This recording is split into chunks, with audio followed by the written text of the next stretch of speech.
dia, senhoras e senhores. Hoje é 4 de setembro de 2020, são 8 horas da manhã. Na Folha de São Paulo, debandada na Lava Jato de São Paulo, poupa aras e busca volta por cima de procuradores.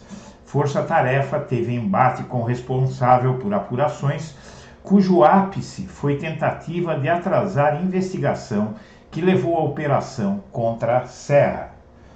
Apesar dos recentes atritos entre o Procurador-Geral da República, Augusto Aras, e as forças-tarefa da Lava Jato, a debandada dos procuradores da operação em São Paulo aconteceu devido a um conflito interno do Ministério Público Federal no Estado. Os 8 procuradores que trabalham nos casos ligados à operação afirmam que uma colega tem prejudicado os trabalhos do grupo, mesmo sem fazer parte da força-tarefa. Por esse motivo, eles pediram, em ofício, na terça, para se desligarem da Lava Jato. Uma das peripécias dessa procuradora foi tentar atrasar as investigações contra o ex-governador tucano José Serra. E, na CNN, Aras diz que é imprescindível manter Witzel afastado. Só não explicou imprescindível para quem. Talvez para o chefe dele. Mourão quer se envolver nas eleições municipais e fortalecer seu partido, o PRTB, o partido do aerotrem de Levi Fidelix. E Bolsonaro promete vetar projeto que estabelece pena para quem recusar vacina. O presidente Jair Bolsonaro prometeu vetar, caso seja aprovado, um projeto de lei apresentado no Congresso Nacional que prevê pena de prisão para quem descobrir medidas de contenção da Covid-19. E o vice-procurador-geral da República, segundo o jornal Valor, cobra continuidade da Lava Jato em São Paulo. 8 integrantes da Força-Tarefa pediram demissão. O vice-procurador-geral da República, Humberto Jacques de Medeiros, cobrou ontem providências para garantir a continuidade das investigações da Lava Jato em São Paulo, após todos os 8 integrantes da Força-Tarefa pedirem demissão, sobretudo porque há uma blindagem do ex-governador de São Paulo, José Serra, na operação. E parte do PSDB namora o presidente, diz Fernando Henrique Cardoso. Para o ex-presidente, atual chefe de Estado, é forte politicamente, sabe se comunicar com a população e tem chances reais de se reeleger em 2022. É o PSDB tentando aderir ao bolsonarismo após tantas críticas. É por isso que o PSDB está na situação que está, sendo desidratado, sumindo. Agora ele se alia à extrema-direita, ou tenta se aliar à extrema-direita para sobreviver. E a União Europeia prevê vacina de Oxford contra o coronavírus, disponível em novembro. Nas últimas 24 horas, foram 42.298 novos casos de coronavírus e 871 mortes causadas pela doença no Brasil, segundo dados do Ministério da Saúde. Na onda da popularidade de Bolsonaro, Mourão mergulha nas eleições. Vice diz que está precipitadamente pronto para disputar a reeleição em 2022 e que vai fazer campanha para os candidatos municipais do seu partido. Tanto Bolsonaro quanto Mourão estão em campanha eleitoral, apesar de que a lei proíbe. Enquanto isso, a Justiça Eleitoral fica só olhando e não age.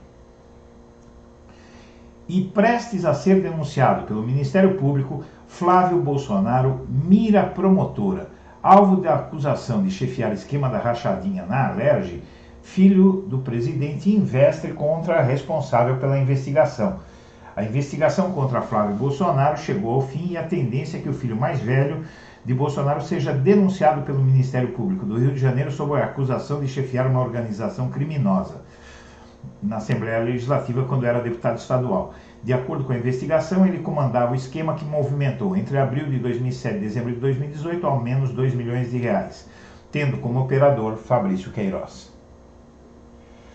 E os segredos da advogada que conviveu com Fabrício Queiroz. Essa advogada está denunciando que está sofrendo ameaças para não falar o que sabe. E aí tudo vai acontecendo diante dos olhos da nação, perplexa porque todos os abusos do bolsonarismo são tolerados pelo judiciário e pelas autoridades em geral. E a morte de Chadwick Boseman reabre debate sobre racismo em Hollywood. O eterno Pantera Negra. A despedida precoce do ator de Pantera Negra reacende discussão sobre a antiga luta dos negros por representações dignas no cinema.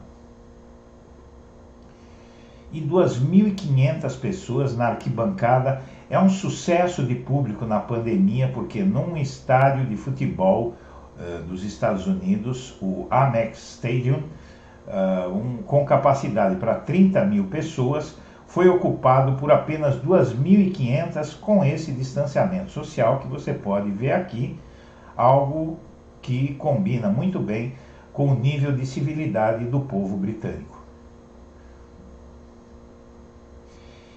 E os Guardiões de Crivella, mais de 100 mil postagens criticaram o prefeito no Twitter. É um tsunami de críticas ao Crivella em ano eleitoral.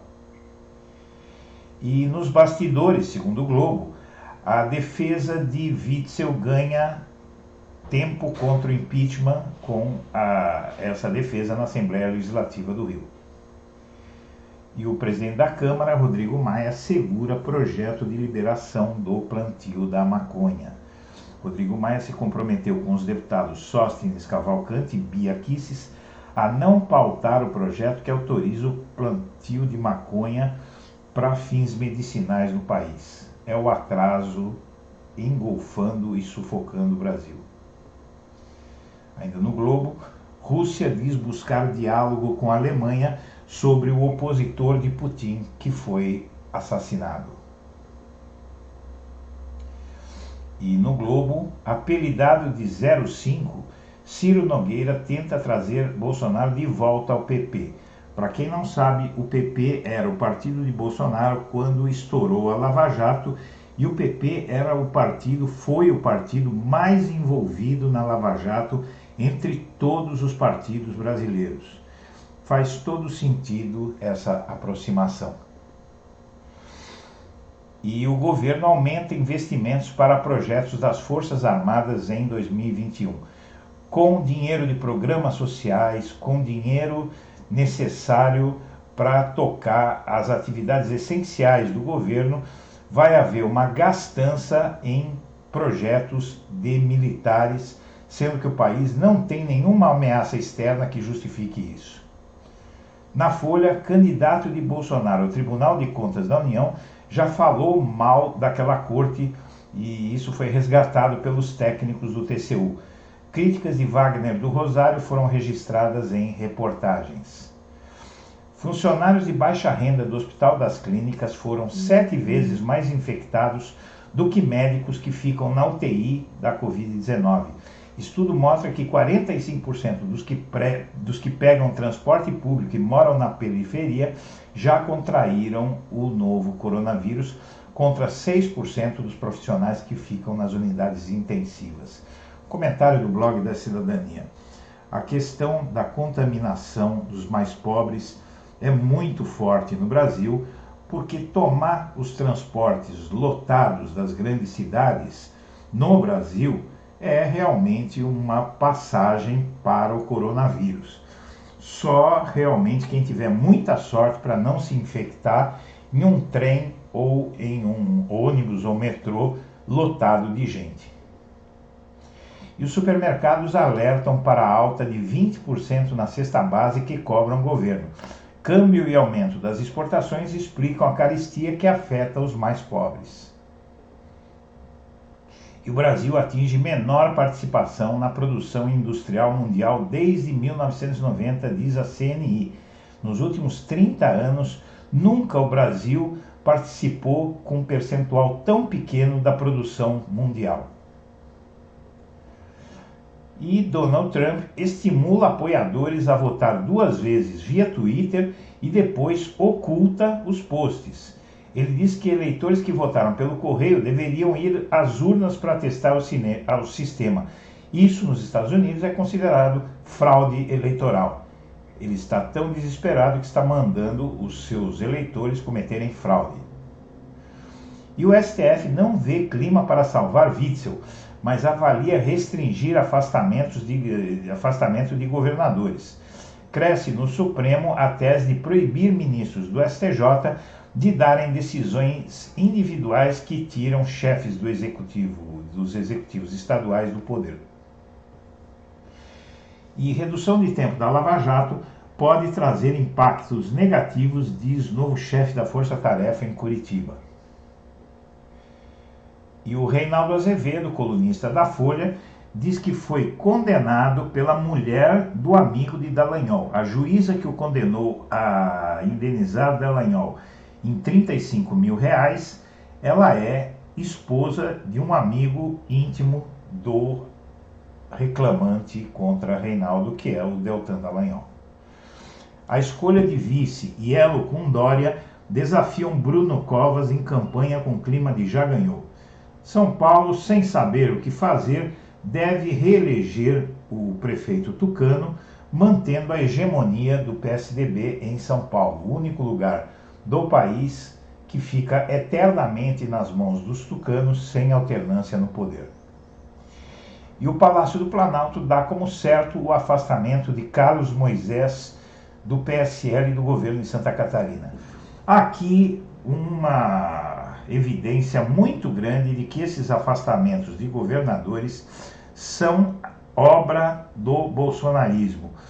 Esse é o segundo governador prestes a ser afastado que se desentendeu com Bolsonaro. Depois do desafeto de Bolsonaro, Wilson Witzel, agora será Carlos Moisés, do PSL, governador de Santa Catarina. E o Judiciário rejeita a queixa-crime do PT contra Janaína Pascoal por caso Adélio. A Janaína inventou que o esfaqueador de Bolsonaro usava uma camiseta Lula livre, e isso é uma mentira, isso não aconteceu. Assim mesmo, o Judiciário rejeitou a queixa-crime do PT. E a reforma administrativa sofre recortes a pedidos de servidores e de políticos do Centrão. Na reta final, parlamentares convenceram Paulo Guedes a retirar mais 2 pontos do texto. Pessoal, nós terminamos por aqui o Jornal das 8 horas da manhã. Estaremos de volta na live do meio-dia. Aguardamos você lá. Um abraço para todo mundo.